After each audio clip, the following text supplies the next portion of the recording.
人生到咗下半場，男人拼嘅係老婆，女人拼嘅係老公。你認唔認同呢句說話呢？咁點解又會咁講呢？因為喺我哋後生嘅時候，我哋通常拼嘅係乜嘢？係學歷，係事業，拼嘅係邊個揾錢比較多，拼嘅係工資，又或者係資產多與少。但係當到咗人生嘅下半場嘅時候，我哋嘅身體、精神狀態就開始走下坡。呢個時候可能就會發覺家庭係好重要，明白到錢揾再多都好係帶唔走嘅。真正可以陪你行埋以後嘅路嘅人，只有你嘅另一半，你嘅老婆。因為以後仔女會有自己嘅小家庭，父母亦都會老去，所以我認為無論係面對婆媳關係又好，又或者係親子關係都好，都要將夫妻關係擺喺第一位。唔係嘅話，婚姻關係肯定會唔幸福嘅。不過講到呢一點，可能有啲男人亦都會反駁我話：老婆唔好可以換啦，老母得一個嘅啫嘛。要我為咗冇血緣關係嘅女人同生我養我嘅老母疏遠，我做唔到咯。周街都係離婚噶啦，老婆唔好咪換咯，老母唔換得噶嘛。有呢一種咁傳統諗法嘅男人，其實係唔出奇嘅。可能佢自細就睇住自己阿媽為呢個家庭付出咗好多，自細就依賴慣咗阿媽，對母親嘅孝順，甚至係到達一種愚孝嘅程度。你叫呢類型嘅人將夫妻關係擺喺第一位，係唔可能嘅。咁佢幾時先至會覺得自己老婆好呢？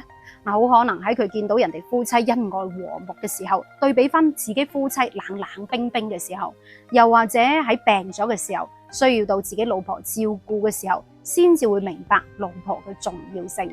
講到呢度又令我諗起有個古仔，有一個阿叔到咗佢56歲嘅時候，要照顧自己癱咗個阿媽嘅時候，佢先至諗起老婆嘅重要性。話說呢個阿叔後生嘅時候係喺飯店嗰度揸鑊鏟嘅，即係做大廚，工資都唔低噶嘛。咁佢老婆只不過係一個好普通嘅服務員，工資又冇佢咁高。咁所以結婚嘅時候，佢阿媽一直都睇呢個新抱唔順眼，一直都睇佢唔起，覺得佢自己嘅仔又叻又有本事，又有一門手藝，揾錢又多，娶個服務員做老婆，工資冇佢個仔咁高，覺得佢配唔起自己嘅仔。所以自結婚以嚟，佢都冇俾過好面色俾佢新抱睇。咁結婚之前，阿叔啲工資都係上交俾阿媽噶嘛。結婚之後，好自然就俾翻個老婆。但係呢個阿媽佢就唔肯啦，話個仔呢個做法係不孝，話佢係冇心肝，話佢娶咗老婆之後就冇呢個阿媽。咁個仔為咗氹掂佢阿媽，又將啲工資俾翻佢阿媽。咁佢阿媽收多幾次就覺得唔好意思，咁同佢仔講啦：你都係袋翻啲錢佢啦，留翻你以後嘅仔女用。但係你一定唔可以俾你嘅老婆嘅，唔係嘅話你就唔好認我呢個阿媽啦。換轉你係個仔，又或者換轉你係呢個阿媽嘅新抱，你會點做呢？呢個阿叔選擇愚孝，乜都聽晒阿媽講，以後同老婆 AA 制咁生活，即係點呢？屋企置嘅所有嘢都一人一半錢，甚至生仔養仔女都係一人出一半錢。各自管好自己嘅錢，咁呢個阿媽就會好得戚，好滿意啦。逢人就同人哋講：我個仔好孝順，好聽話噶，佢仲同我養老，我唔使旨意嗰啲外人噶。而呢個阿叔嘅老婆，佢選擇忍忍，因為離婚畢竟唔係一件好光彩嘅事啊嘛。為咗仔女，佢選擇將就咁過咗大半世。咁後嚟啲仔女大個咗，老婆亦都越嚟越心寒，冇同阿叔過，只係同仔女一齊生活。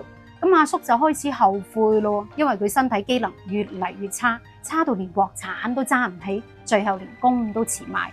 而嗰個阿媽喺佢80歲嘅時候，突然之間有一日癱咗，需要人貼身咁照顧。咁嗰個阿媽佢都有個女嘅，可惜遠嫁，幫唔到咩手，剩翻所有嘅擔子就壓喺呢個阿叔身上啦。一日3餐都要幫佢阿媽洗衫、煮飯、抹身，甚至係推佢出去曬太陽等等嘅嘢。照顧咗半個月啫，呢個阿叔精神狀態、身體就開始頂唔順啦。想勸個老婆翻嚟，但係個老婆一早心灰意冷啦，仲點肯翻嚟幫佢呢？所以呢個故事話俾我哋聽，後生嘅時候對老婆唔好，老咗就唔好旨意老婆啊。而嗰個阿媽後生嘅時候冇病冇痛就話唔旨意個新抱，到咗佢年紀大、機器壞嘅時候，有佢後悔嘅一日。而做仔嘅咧，其實亦都唔應該乜嘢都聽晒阿媽話，亦都唔應該愚孝到將自己婚姻嘅主動權交到佢阿媽手上。夫妻係一個家庭嘅根基，夫妻和諧幸福，仔女先至會過得幸福，老人家先至會覺得幸福，呢一個家庭先至會越過越好噶嘛。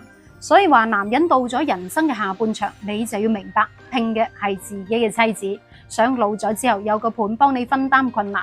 喺後生嘅時候就要好好咁對待你嘅老婆，對老婆好其實係一種投資嚟嘅，受益人就係自己。